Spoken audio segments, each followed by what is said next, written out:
Bom dia, Rubens Salomão. Bom dia dia também aos ouvintes da Rádio 730. E a Polícia Civil, por meio da Delegacia Estadual de Repressão a Furtos e Roubos de Veículos, realiza neste momento, Rubens, uma grande operação com o objetivo de prender 17 pessoas e dar também cumprimento a mais de 20 mandados de busca e apreensão em Goiânia, Anápolis e também em Itumbiara. Daqui a pouco mais detalhes a respeito dessa operação e o resultado todo dela, né, vai ser em entrevista coletiva a partir das 11 horas na Delegacia de Repressão a Furtos e Roubos de Veículos. O Rubens. Valeu, Jerônimo Júnior.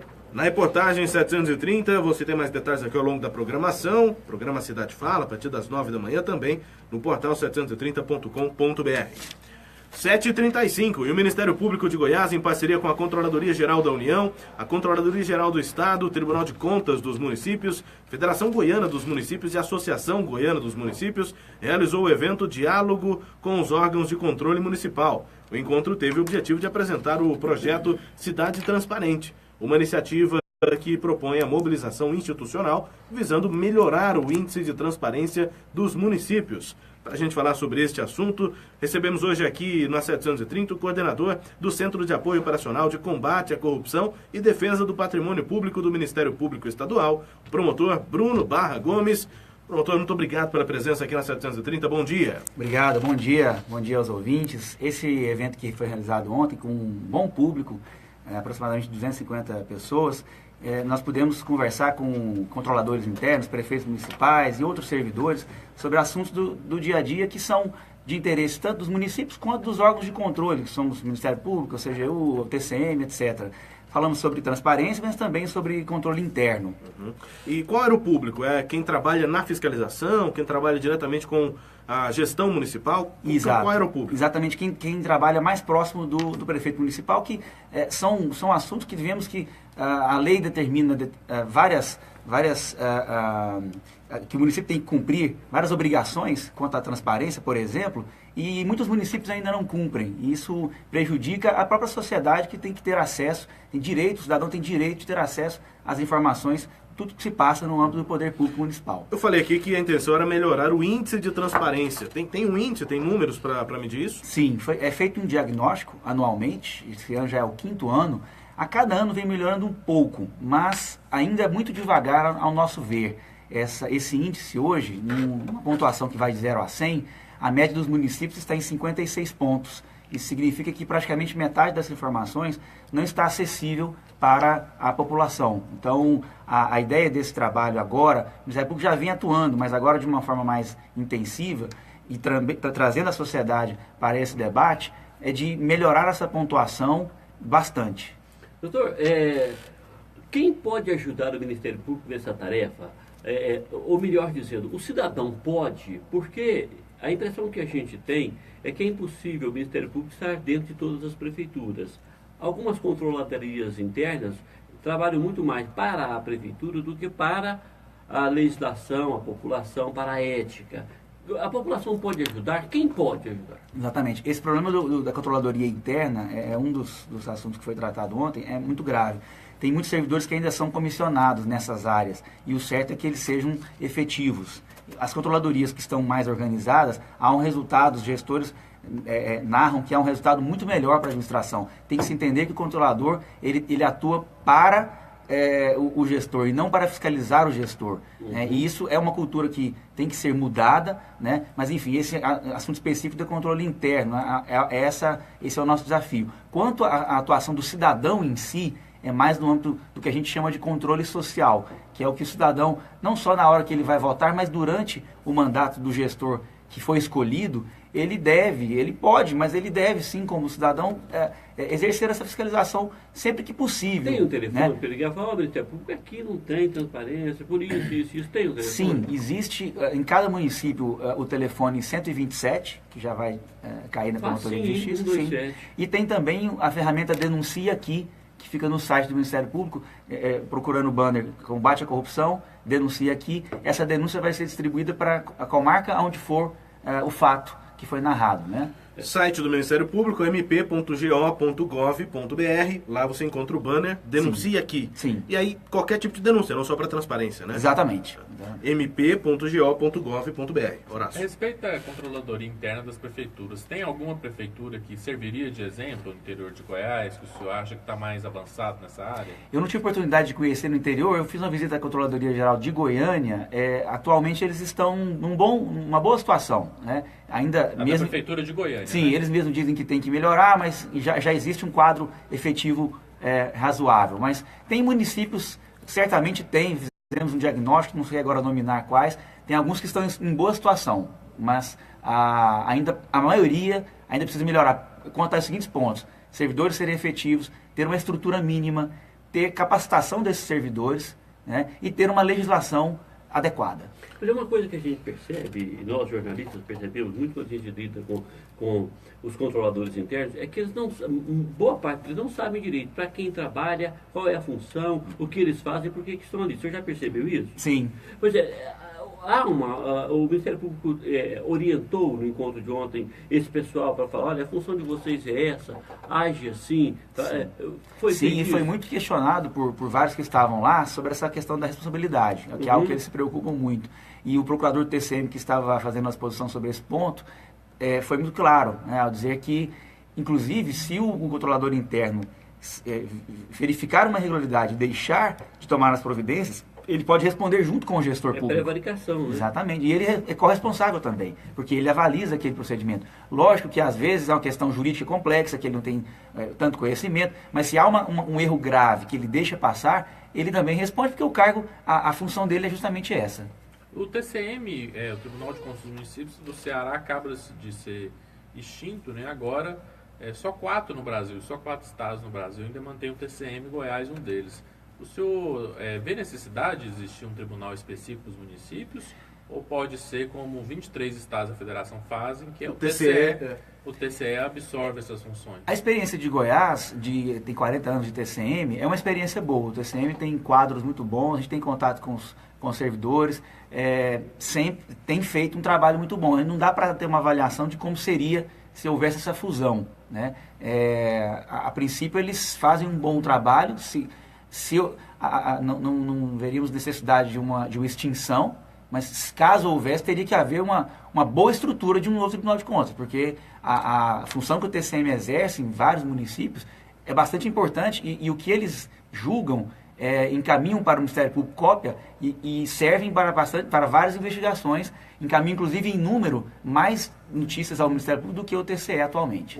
Que tem muitos prefeitos do interior, principalmente de oposição, reclamam muito do TCM, que acaba virando uma casa política, de perseguição a esses prefeitos. O senhor não vê assim, acha que o TCM em geral é um tribunal isento? Defendemos, assim como a sociedade em geral, que a nomeação de conselheiros seja feita de uma forma diferente do que é hoje. Não pode haver uma nomeação de forma majoritária política, né? Isso acreditamos que tem que mudar, mas não só no TCM, em todos os tribunais de contas do Brasil. É uma discussão que está na pauta do dia. Mas quando os servidores são efetivos, a gente nota, e que são qualificados, a gente nota que mesmo quando algum conselheiro eventualmente haja de forma política, há uma dificuldade daquele conselheiro tomar uma decisão diferente quando o parecer técnico é muito robusto. Então é importante começar pela base, e aqui há uma experiência boa de servidores efetivos qualificados, mas ainda defendemos, como não só nós, defendemos que deve haver uma nomeação menos política para os tribunais de contas, mais técnica. Doutor, e o controle da corrupção nas prefeituras? Quantos prefeitos goianos já foram afastados nesse um ano? E como o senhor avalia? Como ele está atualmente aqui em Goiás? Eu não tenho esse número aqui, não soube que seria questionado, mas existe no nosso site também uma ferramenta chamada Corruptômetro.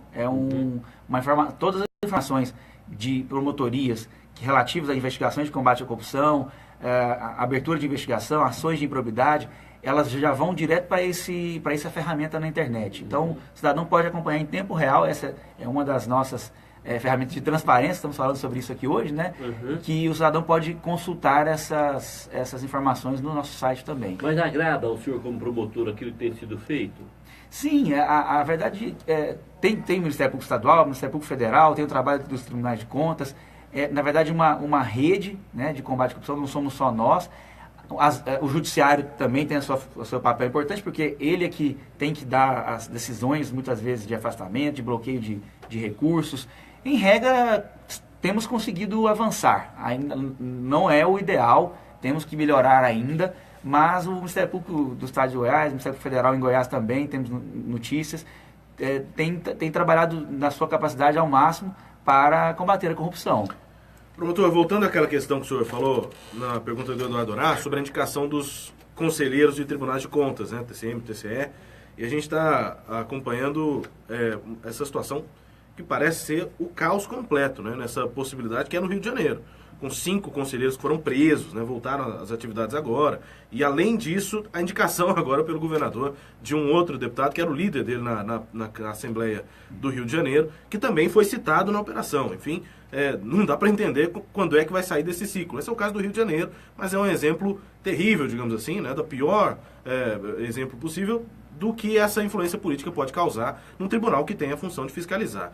Qual é a posição que o senhor tem, assim, analisando de forma genérica, não estou pedindo para o senhor analisar a questão do Rio de Janeiro, sobre essa influência política para a indicação de conselheiros dos tribunais de contas? O ideal é que não tenha influência política? A gente tem essa posição... Assim, que seja concurso público, o que o senhor... O Ministério Público em geral, no Brasil todo, tem defendido essa mudança na nomeação. Agora é preciso diferenciar uma coisa, né?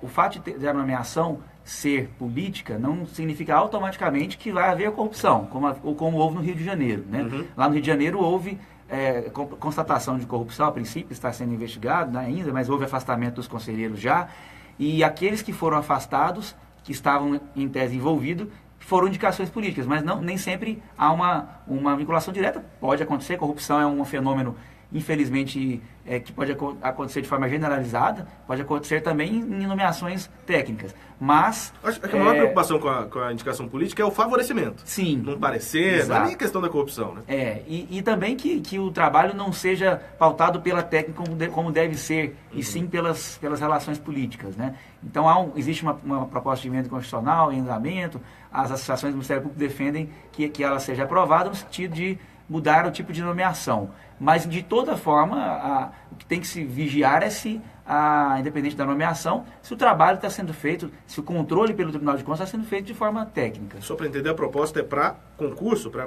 Seria que jeito? Mudaria? Seria para os servidores de carreira auditores, ascenderem ao cargo de conselheiro. Só seria auditores, não teria indicação política. O que ocorre? Porque um Tribunal de Contas ele é complicado de lidar por isso, né? Porque ele tem um quadro técnico que é concursado, normalmente feito por administradores de empresas, contadores, advogados, economistas, normalmente nesta área. E esse quadro técnico ele é concursado só porque ele é submetido à autoridade da indicação política. E a indicação política, muitas vezes, tenta a ingerência. E a indicação política é que os pareceres são assinados pela indicação política. E já gera uma preocupação por essa questão do favorecimento. No né? mínimo, a gente fica preocupado, né? Sim. Porque a indicação política, se tem o quadro técnico, e o quadro técnico pode ir ascendendo hierarquicamente à medida em que as vagas vão surgindo lá dentro. Né? Porque fica levando ex-deputados para receber aposentadoria em 4, 5 anos, eles aposentam para abrir vaga para outro. Não, politicamente a gente sabe, é tratado como o céu dos políticos, né? Ser indicado a um Tribunal de Contas. E aí, daí, viu, doutor, a minha birra pessoal contra o Conselho de Contas do município. Deixa só o do Estado e a gente aperta ele para fazer o serviço. Eu acho que o país precisa avançar nesse sentido, aproveitando o quadro técnico dos conselhos municipais lá no Conselho Estadual. Promotor, voltando à questão da transparência, há uma meta, né? Para que municípios acima de 10 mil habitantes tenham um índice aceitável. Qual que é essa meta? Qual o objetivo, a forma para chegar a essa meta? Como eu disse, estamos em situação mediana para ruim, né? Existe uma diferença na legislação de municípios com mais de 10 mil habitantes em relação a municípios com menos de 10 mil habitantes. Aqueles com menos, eles têm um pouco menos de obrigações legais. E quando a análise é feita, ela é feita com a análise de todos os itens da lei que servem para aqueles maiores. Por que isso? Porque aqueles municípios menores que queiram dar a transparência total, mesmo não tendo obrigação legal, assim como no ranking da transparência, os primeiros colocados, tem vários nessa situação, é importante que se dê um crédito a eles. Então, a diferença existe na lei, mas no ranking são avaliados todos os itens daqueles municípios maiores, inclusive. Mas na hora que o Ministério Público exige a adequação, logicamente, a gente vai exigir daqueles municípios maiores todos os itens e dos menores aqueles que a lei determina. Uma das metas, então, desse projeto é que aqueles municípios com mais de 10 mil habitantes, que têm obrigação completa, a gente não tenha nenhum com nota menos de 50, que é a metade, que é uma nota muito baixa já. Isso para o ano que vem. E ao longo dos anos possamos aumentar essa média. E em relação ao todo, geral, aos municípios em geral, a nota média, que possamos aumentar, nunca diminuir essa nota média, possamos aumentar, de preferência, de forma significativa. Doutor, eu gostaria que o senhor fizesse uma análise sobre a adaptação da gestão pública às regras de transparência. Não tem 10 anos, né? Foi sancionado em 2009, a Lei de Acesso à Informação... Em 2011. Em 2011, mas a de transparência foi sancionada em 2009, Tem uma outra né? de 2009. Não tem 10 anos, enfim, Isso. quando essas regras começaram a ser colocadas na prática, a gente vinha, pensando no processo histórico, muito recentemente de um processo, de um regime de exceção, de regime de ditadura em que nada era divulgado. Como é que o senhor vê essa adaptação da gestão pública a regras de transparência? Exato. E é uma questão histórica que você disse também, cultural. Né? E até hoje, isso foi conversado ontem no evento, a sociedade, os cidadãos não estão acostumados, exceto a imprensa, alguns setores da sociedade organizada, mas o cidadão comum não está acostumado a consultar esses portais. A ideia de que a ação do governo é sempre um favor, né? Exato. Chegou uma obra aqui, mas não sabe quanto custou.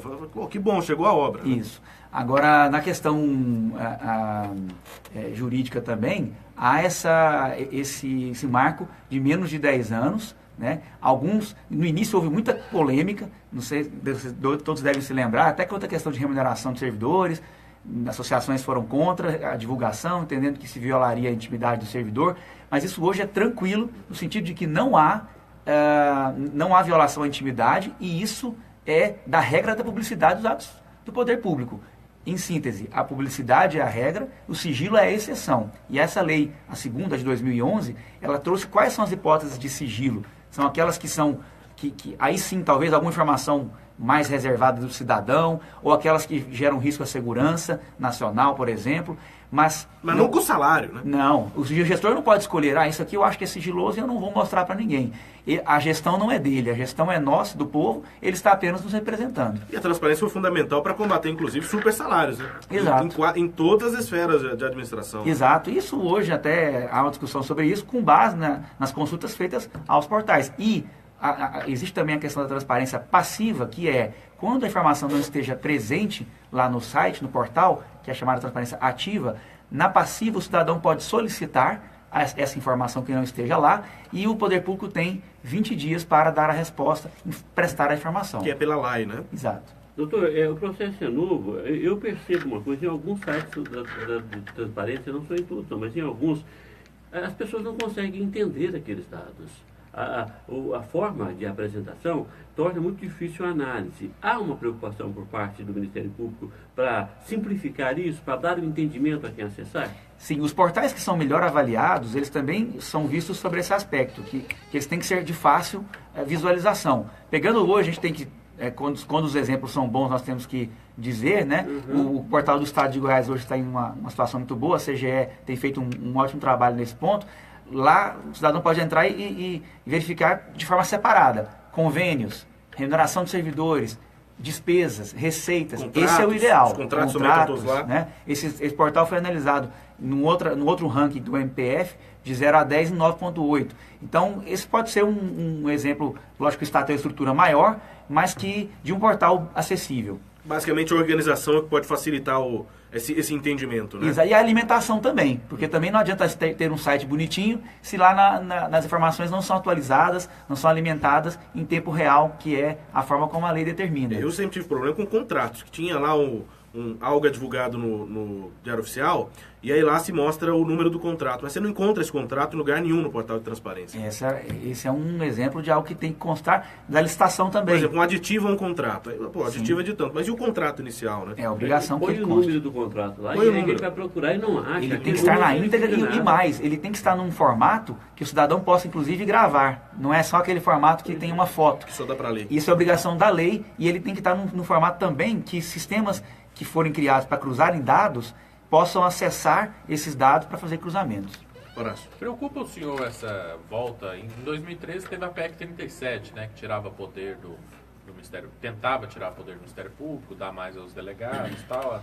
As manifestações nas ruas acabaram ajudando bastante a arquivar isso. E propostas semelhantes voltam agora. Preocupa o senhor que algo desse tipo possa avançar? Preocupa muito. E isso não é uma questão corporativista e não é uma questão de disputa com polícia, não. Na época isso ficou em voga, houve um movimento das polícias no sentido contrário ao nosso, mas a gente tem que retirar isso desse aspecto corporativo e ver os resultados das operações em que houve investigação do Ministério Público. A polícia tem ótimas investigações também, mas nós vemos que algumas operações do Ministério Público, pelo menos na velocidade em que foram feitas, pela estrutura também ruim e pela questões também de ser a polícia vinculada ao Poder Executivo, ao meu ver, não sairiam como saíram essas operações. Tanto no âmbito federal, vemos aí operações como Lava Jato e outras. A Polícia Federal também tem um papel importante, mas o Ministério Público foi fundamental, tem sido. Mas no âmbito do Estado de Goiás, tem diversas operações nos últimos anos, feitas pelo GAE, que é o grupo organizado para isso, que a sociedade reconhece, isso a gente tem visto pelos órgãos de imprensa, que foram operações com êxito. Promotor, vou fazer uma pergunta pessoal, mas é em relação ao trabalho do senhor. O senhor é promotor há quanto tempo? Há 12 anos. 12 anos. Então, mesmo que fosse há pouco tempo, que a Operação Lava Jato já estivesse em curso quando o senhor se tornou promotor, porque o senhor está em cara de novo, né? A cara do promotor engana. Engana. Cara de menino. Mas mesmo assim, o senhor já estaria, né, antes de prestar concurso e tal, já estaria dentro da área do direito, poderia também responder. Mas com 12 anos, a resposta acho que vai ser interessante. O senhor é coordenador de um centro de apoio operacional de combate à corrupção e defesa do patrimônio público. É praticamente o âmbito da Operação Lava Jato, né? O que mudou no clima de trabalho, na motivação de trabalho, né, de se olhar meio que para cima, mas não exatamente para cima, né, mas se ter uma referência como a Operação Lava Jato na história do país, na história recente do país? O senhor começou antes dela e continua depois dela. Sim, só uma parêntese, essa função de coordenação, a gente não participa de investigações, a gente apenas coordena, né? Mas a gente tem a obrigação de saber como tudo ocorre e apoiar os colegas nessas áreas. A Operação Lava Jato e outras que também ocorreram, né, nesses últimos 5 anos foram um marco, né, na história do Brasil, isso não tem como negar. Os instrumentos também, não é também algo que se resolveu começar agora, porque também muitos instrumentos legais são recentes, como a colaboração premiada, acordo de leniência, são instrumentos importantíssimos que a partir deles conseguiu chegar a bons resultados, mas que com um trabalho muito árduo também das instituições de combate à corrupção, isso foi possível, né? Nós dizemos isso porque está se vendo que se não houvesse essa lei temos que ser sinceros, né, de colaboração premiada e acordo de leniência, dificilmente aqueles atos de corrupção que são ali internos, que todos estão participando, todos eu digo, empresários, políticos, lobistas, doleiros, se não houvesse essa lei, dificilmente isso teria sido descoberto, porque quem que vai delatar, quem que vai contar isso se é algo entre eles ali, entre amigos, né? Aqueles corruptos que estão no poder, né? E aqueles empresários. Né? Então, essas leis que são dos últimos, vamos dizer, 8 anos, elas também, a gente tem que reconhecer que elas ajudaram muito o trabalho de combate à corrupção e a sociedade tem que ficar vigilante, porque assim como houve na Itália nas mãos limpas, há uma luta ali de alguns congressistas de tentar mudar essas leis. Não podemos deixar, porque senão os resultados não vão ser os mesmos. E essa crítica, rapidinho, nosso tempo já está acabando, mas como é que o senhor avalia essa crítica que parte principalmente da classe política, muitos deles citados nas operações, de que os processos chegam à justiça depois da investigação sem necessariamente provas, mas com muito mais provas testemunhais, né? Como é que o senhor avalia essa crítica? A alegação de defesa, as teses de defesa são normalmente nessa linha, né, tentando desqualificar a prova. É lógico que cada caso é um caso, não dá para a gente generalizar, mas a delação, a colaboração premiada, ela não é simplesmente a única prova, aquela que vai servir para a condenação. Ela tem que ter outras provas robustecendo, corroborando aquela prova que foi colocada pelo delator. Então, não havendo, isso sendo apenas uma delação, apenas uma colaboração, não deve haver condenação. Mas isso faz parte até do acordo. Se não houver essa prova, o benefício que foi oferecido é até revogado. Mas, via de regra, o que nós temos visto, há já várias condenações na Justiça Federal quanto à Lava Jato, e agora estão havendo as confirmações da maioria delas no TRF, lá da quarta região, e demonstrando que essas provas não são simplesmente delações. Promotor Bruno Gomes, coordenador do Centro de Apoio Operacional de Combate à Corrupção e Defesa do Patrimônio Público aqui do Ministério Público de Goiás. Muito obrigado, promotor, pela disponibilidade, conversa com a gente aqui na 730. Bom dia, boa sequência no trabalho. Muito obrigado, bom dia a todos, o Ministério Público está à disposição. Destaques da entrevista com o promotor, você confere a seção do portal